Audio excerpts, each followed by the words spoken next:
Hello, my name is Jim Haesemeyer, and it's my privilege to talk to you all about the wonderful nation of Honduras.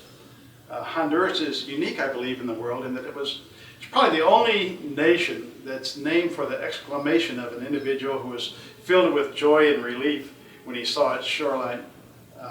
Christopher Columbus, on his fourth journey to the Americas, apparently his ships passed through a violent storm and the sails were tattered, and finally they came into view of the Honduran mainland, and Christopher Columbus shouted, "Gracias a Dios que hemos salido de esas Honduras," which means in English, thanks be to God that we've left these depths. So Honduras means depths, which is kind of ironic because Honduras is known for its shallow coastline, and yet Columbus was exclaiming his relief at finally seeing those shallows, and as a result, the nation was named the Depths.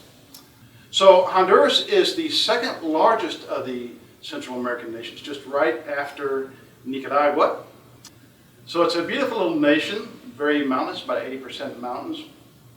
Population is about 10 million. As far as the demographics go, so Honduras is about 86–87% mestizo, which is the mix of the Spanish and the indigenous blood. We have about 5% of the people, indigenous peoples, Mayans of various tribes, the Tawaka, the Lenkas, other tribes. So about 5% are indigenous folks. And then another 5% are a very unusual people group called the Garifuna. These are African Caribs that have a very interesting legacy.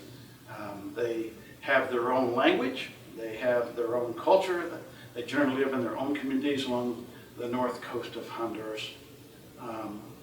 And then there's a smattering of some other people groups, some Palestinians, some Chinese, and a few North Americans and Europeans as well. Let me tell you a little bit about the religion in Honduras. You would naturally assume that because Honduras is a Latin American country that Catholicism would be the predominant religion. And that's true to a certain extent. But on any given Sunday, you'll find more people in a Protestant evangelical church than you will in the Catholic Church. The usually cited figure for Catholicism is about 60% of the population, with about 36% of the people being Protestant. But what has to be kept in mind is that Catholic figure of 60%, those are those who respond Catholic, but the majority probably were baptized as a baby in the Catholic Church and may never have set foot again in the Catholic Church. But overall, Honduras has the highest percentage of Protestants in all of Central America. And it's interesting, some people attribute that to the geology of Honduras.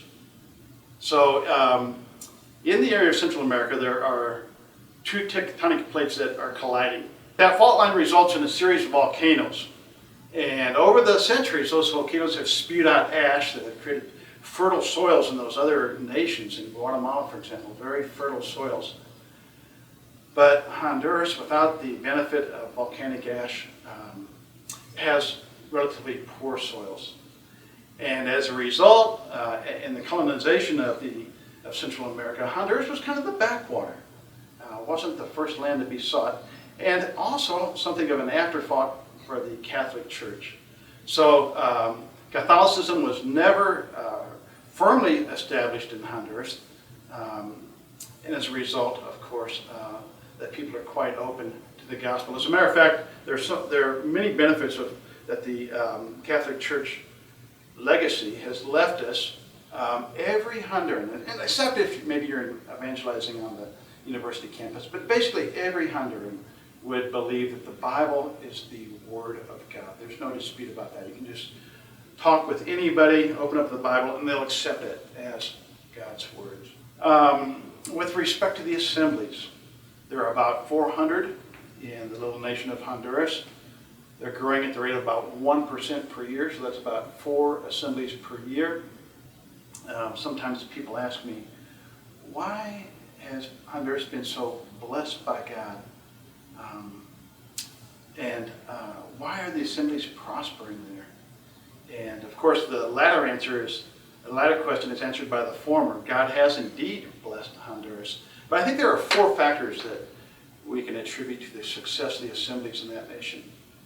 The first factor is that Honduras has been blessed by outstanding missionaries through the years. The missionary work began in the very late 1800s, and those first missionaries were very sacrificial individuals.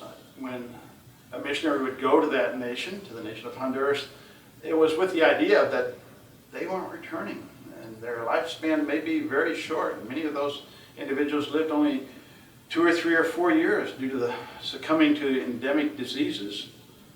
And so God has blessed through the outstanding missionaries that evangelized and developed the church in that nation. The second reason is the Hondurans themselves. Incredible individuals, just a wonderful people. They give themselves wholeheartedly to the work. They're dedicated, working tirelessly and sacrificially, reaching ever more remote parts of the country with the gospel.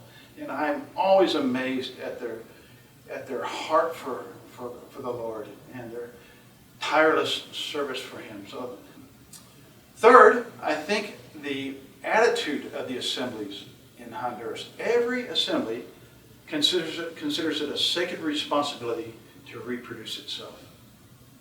So an assembly will hive off and start a new work, and as soon as that work is established, then both the daughter assembly as well as the mother assembly will immediately begin looking for what they call the Campo Blanco, the white field where they can proceed to the next stage and reproduce themselves again. And finally, there's just tremendous unity amongst the assemblies in Honduras. Good cooperation. There are monthly meetings of the elders of the various assemblies. They come together and they discuss strategy. They pray together. They come to one another's aid if there's any kind of need, and they work together. It's just tremendous to see how these believers cooperate for the furtherance of the gospel. And Charlie and Holly Wooler live in Tegucigalpa. They're doing a fantastic job of working amongst the youth who come to the university, the National University located in Tegucigalpa.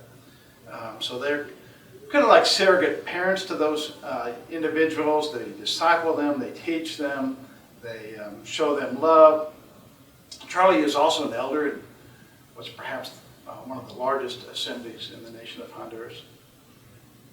And then there are David and Lourdes Dominguez, Argentinian by birth, American by citizenship, but they've served the Lord for more than 40 years in the nation of Honduras. They're now of advanced age and their ministry is restricted, but they've done a tremendous amount of service for the Lord's people over the years. And the Lord knows how much they've done. And then, of course, there's my wife, Sharon, and I. We're now just half-time in Honduras, spent about 6 months overseas in Honduras, 6 months back in the States. We live in Valle de Angeles when we're in Honduras, and it's been just a tremendous privilege to be associated with God's work in that nation.